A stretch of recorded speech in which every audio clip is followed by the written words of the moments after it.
Where are we this moment?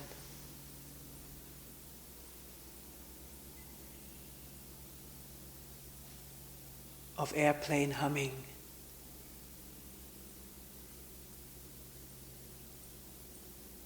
insects clicking, birds singing.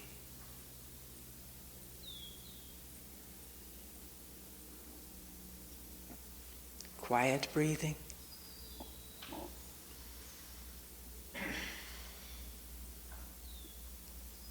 Sounds of people.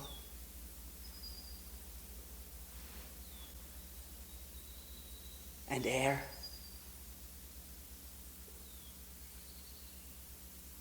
And physical sensations.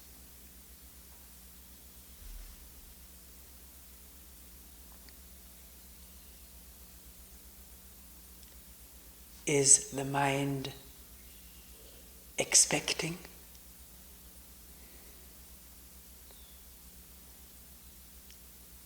And in that case,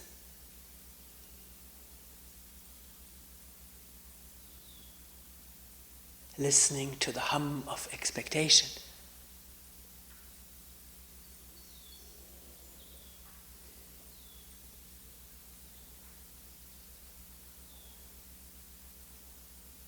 Listening to the hum of expectation is different from imagining something to happen. Do you see the difference?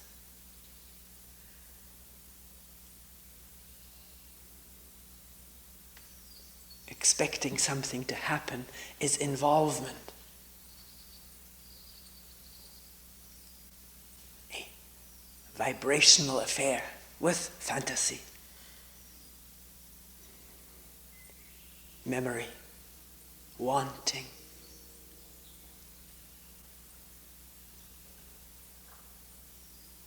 All the energies generated by thought of what may happen.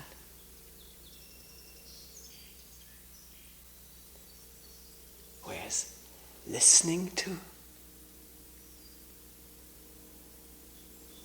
expectation vibrations, if you will, listening to that,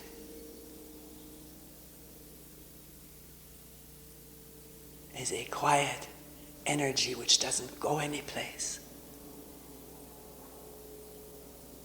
Because it has no place to go. The humming is here,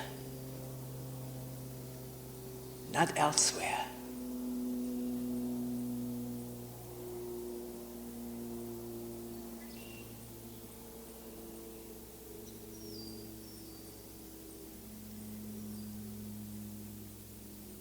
There's no reason to reach out, move forward or backward or sideward.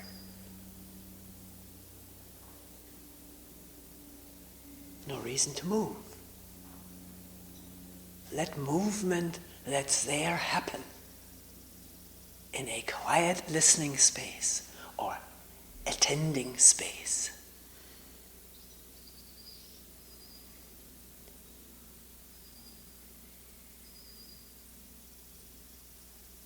Of no movement. All the movements within listening or attending of no movement needed.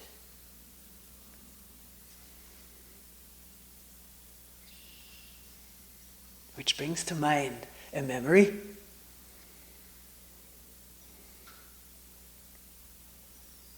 Many years ago, Kyle and I were young, did a lot of traveling, and we decided to use some of our scarce money to buy a Bell & Howell movie camera, 8mm.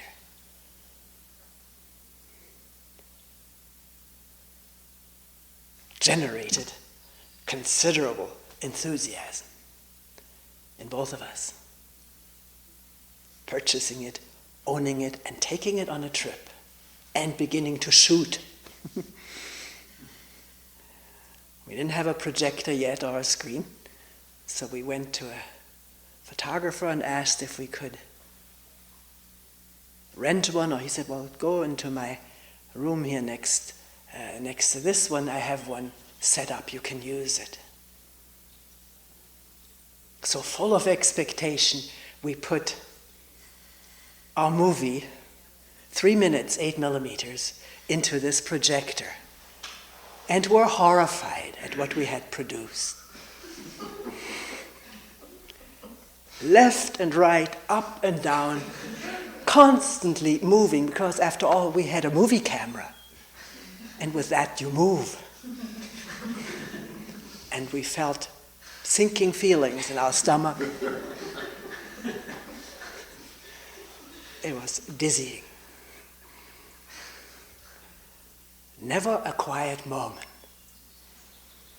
So then we wondered, what do movie makers do? What are movies like? And we went to a Humphrey Bogart and Lauren Bacall movie. And we were amazed that most of the time the camera was totally still. Whatever movement took place, a lot of cigarette lighting,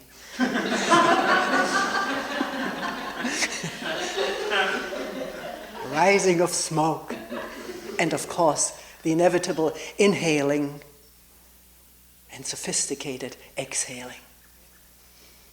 All this movement took place in no movement. The camera was quiet and still.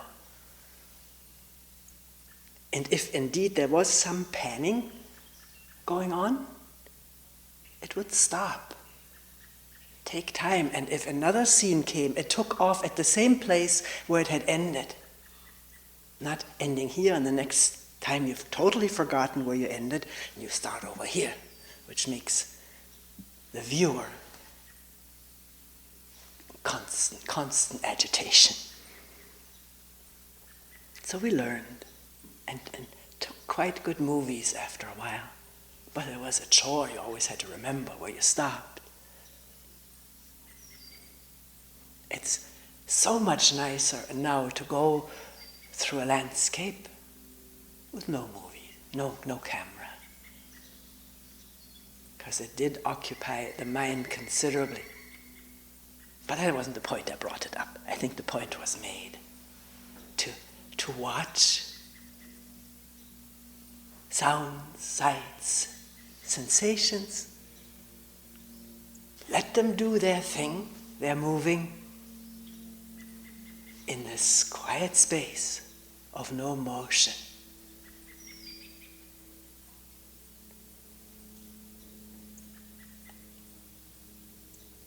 And an amazing byproduct is that a lot of the antics that are discovered change.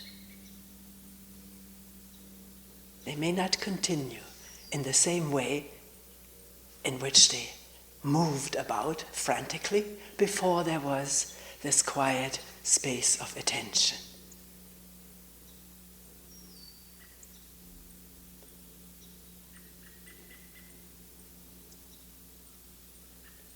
Which brings me to the first question that came up in a meeting this morning.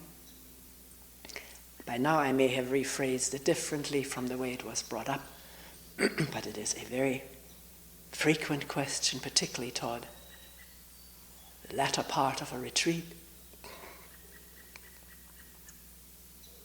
All right, I'm watching all that goes on.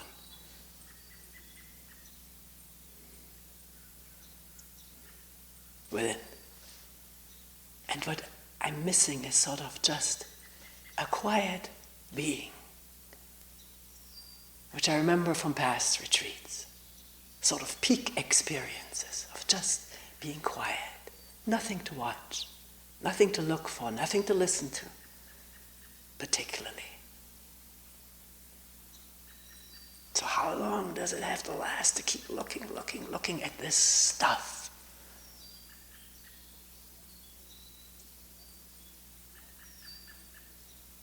The natural answer is, isn't it, as long as the stuff lasts. When there's stuff coming up, why look the other way? we're pretty good at it. We have learned it. To deny, to repress, to escape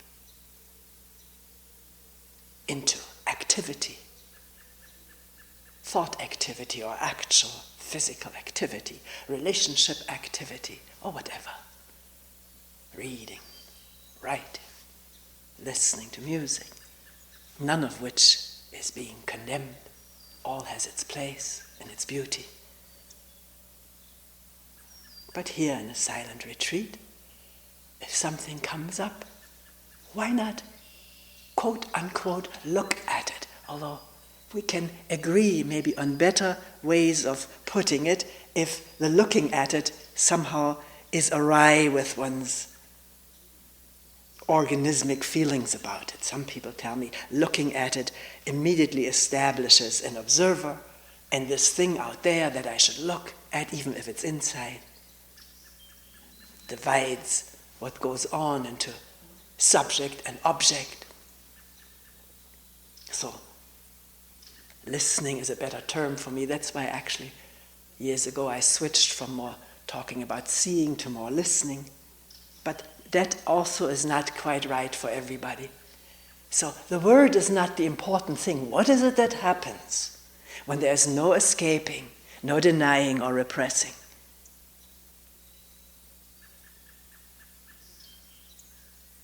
Or falling asleep over the whole affair? What is this quiet attention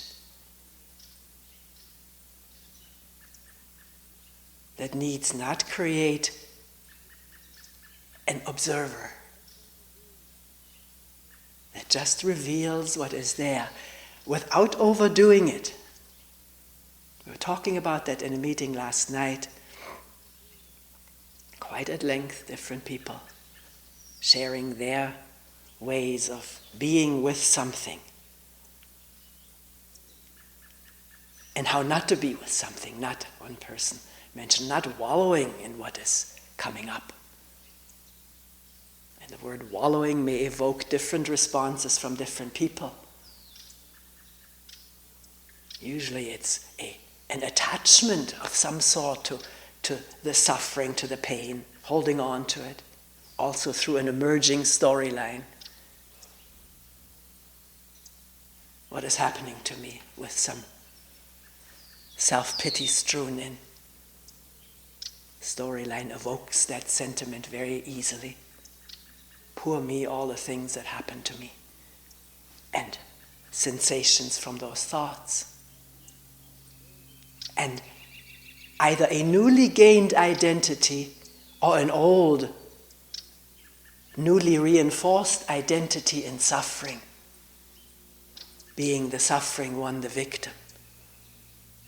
Even though one may not verbalize it that way to oneself, but one may live that way. Needing pain and untoward happenings and difficulty to be somebody in the face of it, to prove oneself, or to just be victimized by it. I think in one way or another we recognize our ego selves in that, don't we? At one time or another, for some people more, for others less. Some of us have been raised in this kind of pattern of identity or identification with suffering, going way back into the past. My people, my people's suffering. And not to underestimate the tenaciousness of the attachment to it. We often experience it together in group meetings. Somebody may come and talk about something that happened to them. And the best response is to listen, because to say something, to point out something to somebody who just wants to have listeners to their story could be very hurting. I don't know what will make one see through this phenomenon of holding on to the story of one's suffering and having made a solid identity out of it, which identity means defense systems are in place to protect it. To feel hurt if one is doubted or questioned, or try to be helped out of it. Because I'm very, very sensitive in trying to help somebody out of suffering that this person wants to be in. How can one reflect that? Be a mirror to that without evoking defense systems or attack systems, withdrawal symptoms.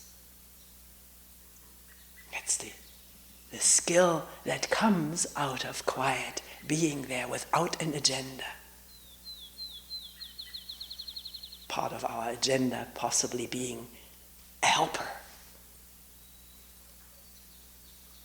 needing to rescue people. Any agenda clogs the space out of which a creative response may or may not arise spontaneously.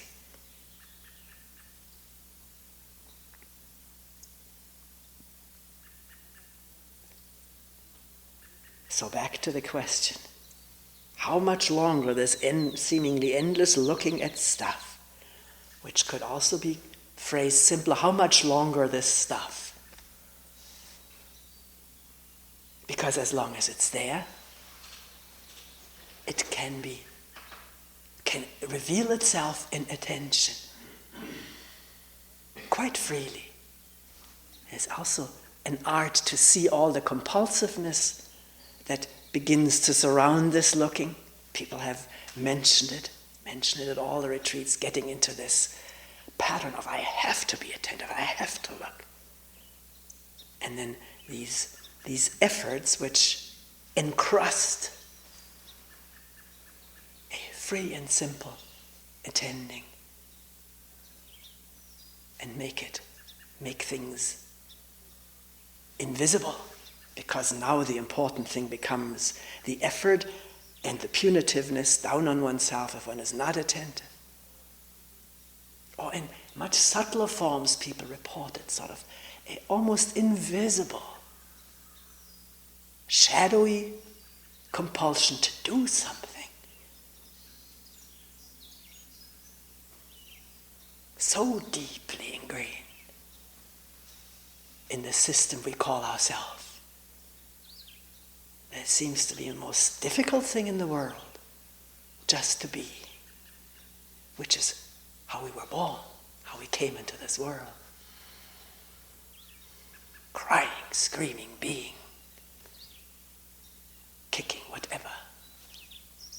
Just being without the shell of oughts and shoulds, which comes so quickly, forming the little baby personalities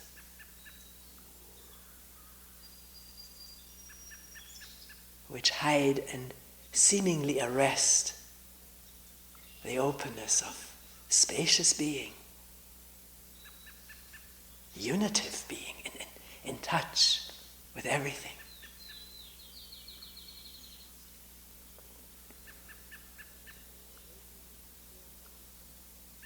So, and there are divergent spiritual practices.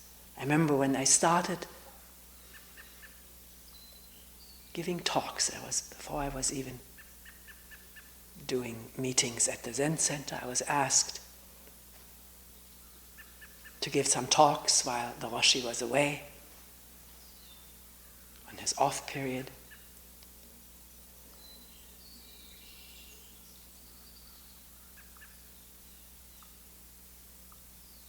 Eight talks for the 8 weeks of his absence. Every Sunday to give a talk to what was told me to keep up the energy, the sagging energy, which was noted once the Roshi had left, has to be kept up. Somebody had the idea to suggest to him to ask Toni to give talks. Which I did. It was a tremendous burden in the beginning. Oh, sleepless nights to think about this. How to bring this off. Of course, I wrote the complete talk out, the whole thing, from beginning to end. But then decided right from the beginning to have that talk 20 minutes long and then open up to people asking questions. And I knew exactly what needed to be talked about, which was felt being ignored in that particular practice. I think the first talk was on attention. The second talk on fear and pain. And don't remember all the other talks. One was on relationships.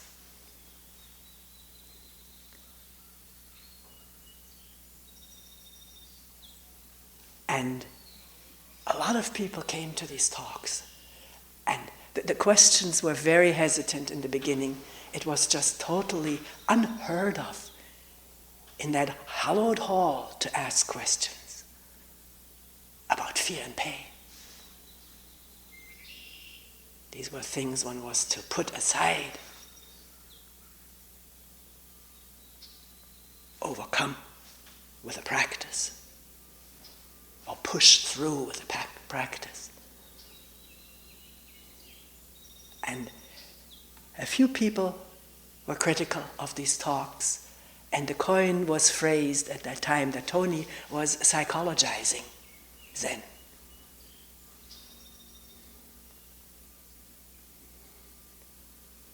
And of course, what labels do we know if we watch. But that did not deter the need. There was nothing else for me to talk about. I wasn't going to give teisho in the usual sense.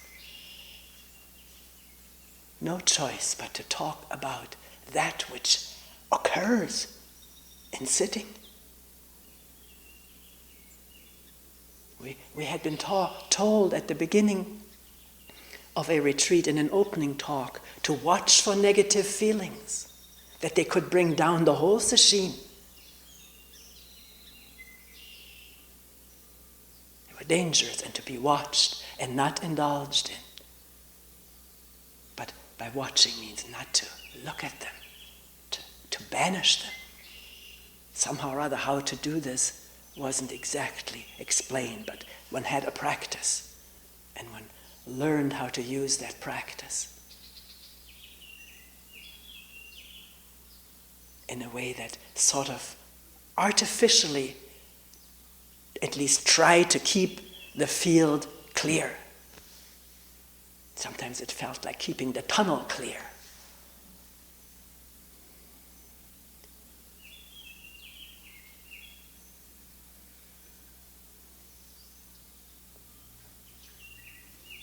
So there is a spiritual practice of clinging or sticking, concentrating on a koan or word or point in the body or whatever, concentrating on something, letting it totally absorb the mind, or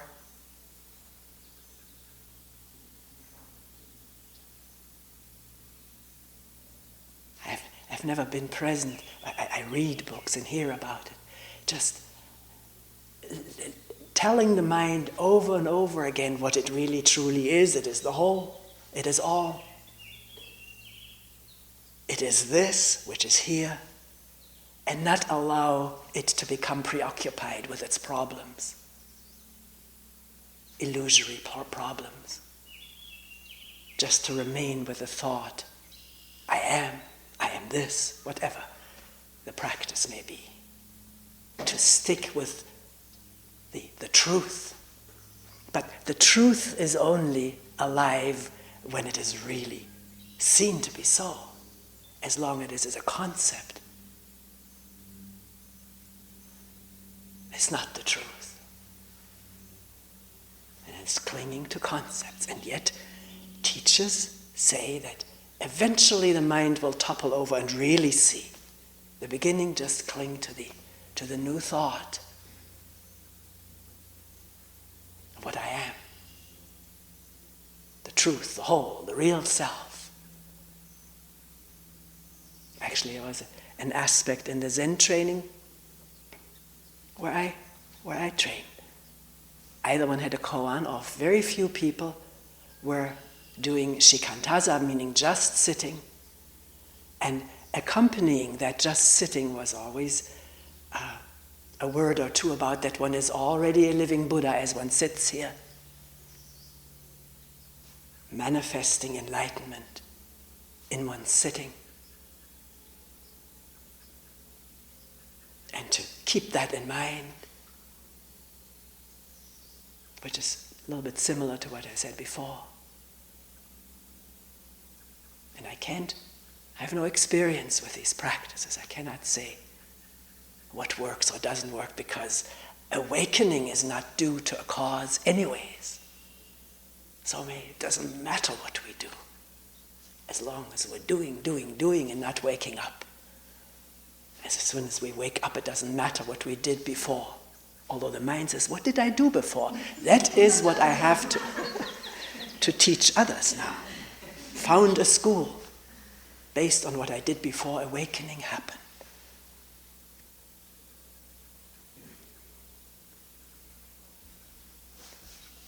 So back to this question.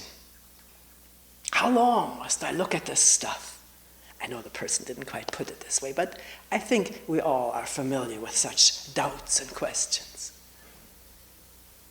And the first answer being, as long as it lasts, as long as it comes up. How long do we have to put up with flies? As long as they're there. Because one can become radical and start spraying, which causes all kinds of side effects. We once lived in a suburb where there was sprayed for mosquitoes, but eventually they were back.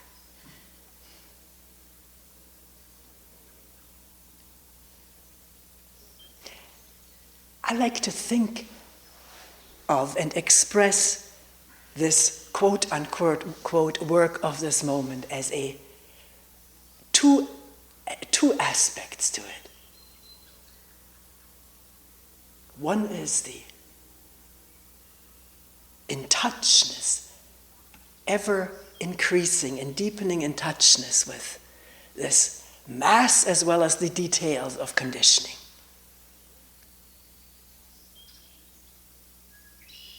If there is no in-touchness with a detail of conditioning, it runs mechanically, automatically. Only awareness may bring about a change, or at least it is interrupted and seen, and we're a little wiser about ourselves and each other. Maybe changing some thoughts about how I am by seeing how I am. That is one aspect. But the real in-touchness with the conditioning cannot happen unless the mind at the moment is fairly clear to listen and attend. Clear of fear and apprehension or defensiveness. For moments, split moments at a time. To really see, this is this habit. And not just immediately think about it, although that's what usually happens, but see it. The directness, the immediacy of coming upon a habit of imaging oneself as the victim or the victor, the one who wins or loses. It's coming upon it directly. This is already not just the functioning of the intellect, thinking mind, but that awareness, which is our source, our true foundation. The other day we called it our birthright. It has been called the unborn Buddha mind, unborn, open, enlightened mind, or the absolute, the true self, all these names given to it. Out of that comes discovery of that which binds us and narrows us, frightens us, or makes us constantly desire something to heal ourselves, something from the outside, to complete ourselves, to heal ourselves. A partner, a profession,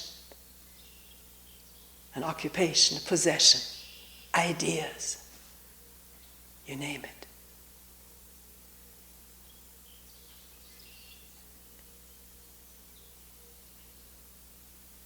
Throwing light on that movement out of a space of no movement.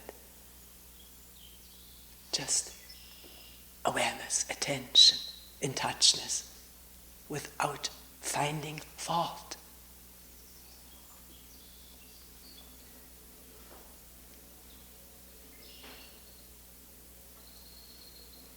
And for reasons none of us really know, this awareness may be there not just for split seconds like the fireflies at night, but it may reveal itself more stable than just a twinkling of a moment.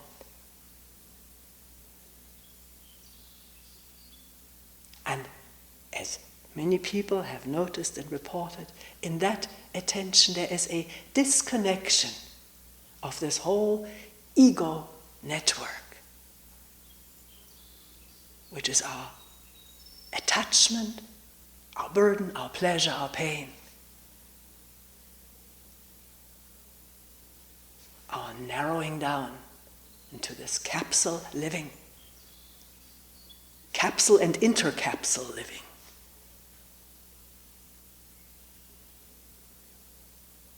That, miraculously, is disconnected when there is a moment or timeless time of attention, awareness, not with the compulsion to attend to something. That's part of the ego network. There's nothing to attend to, there's only what is coming and going.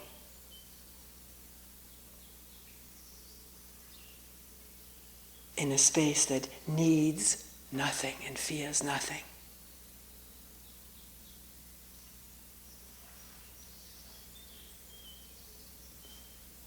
So it's what I'm trying to convey, maybe it isn't happening too clearly, is that it is not an either-or proposition, either to be with all the psychologizing, all the problems, endless discovery of infinite stuff. And it's not solely a matter of trying to find that space of quietness, of enlightenment, dispassion, equilibrium, non-involvement. Because there's a danger in both. The danger of trying to find this space is that the mind and body are resourceful enough to create artificially an empty space, convincing itself that it has found its true self. Many teachers warn of this.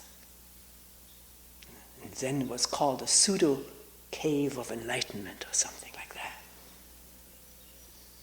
A space in which there is a doer, a maintainer, and an enjoyer. And fear of losing it. Don't talk to me. Don't listen. I may lose the space.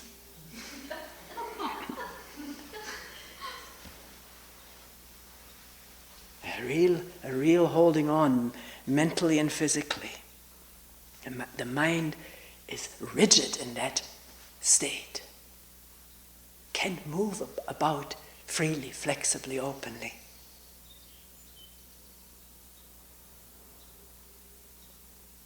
So that's the danger of trying to want that space, the resources being garnered, maybe quite unconsciously, to create it. Because human beings have been able to create whatever they have wanted.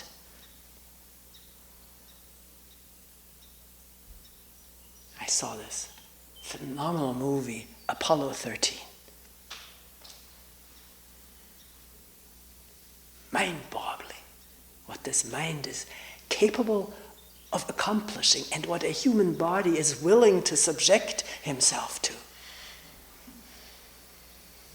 And what training, what psychological training must go into somebody's being strapped into this tightest of suits and gadgets and things, for who knows for how long time, if the firing is delayed. Is it the dream of space that keeps alive the possibility of being in no space whatsoever?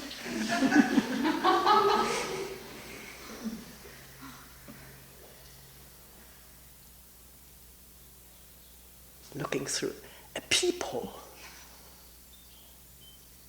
But the enthusiasm, or the body probably shakes and shivers, thinking, now I'm looking into empty space, the universe, while encapsulated in this tight suit and on all kinds of lifelines from the capsule.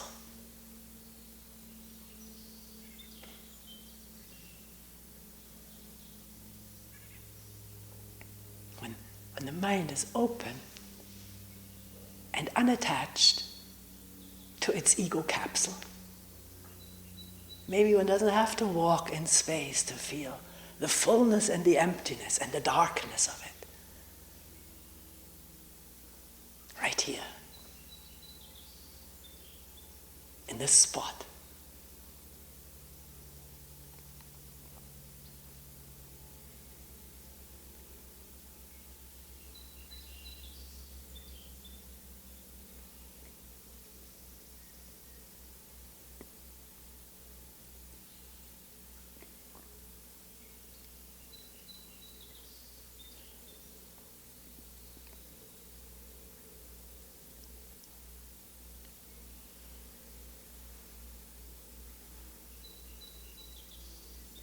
So where are we?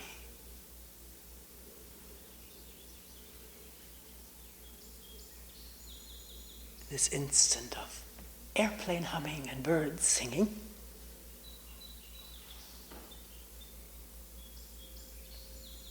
And peopling and breathing.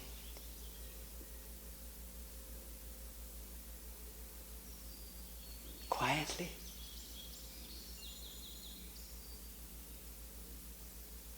With no expectation.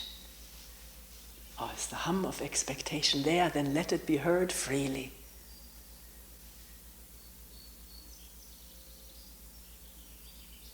The crucial thing, the important thing, is the attending, the being here, not what reveals itself.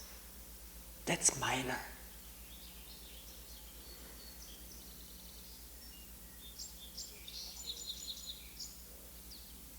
The habit is to rush in and operate on the minor stuff. The art of aliveness is to be with the attention and let the stuff come and go as it will. Undenied and ungrasped.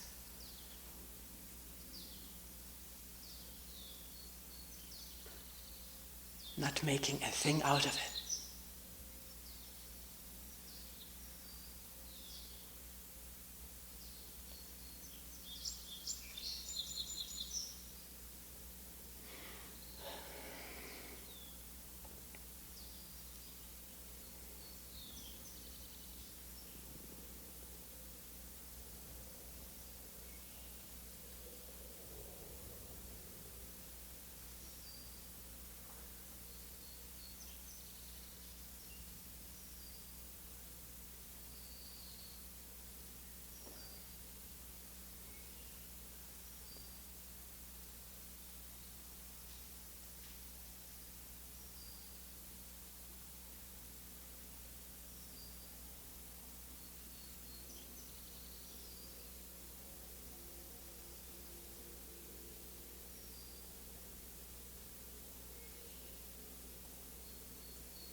We will end here for today.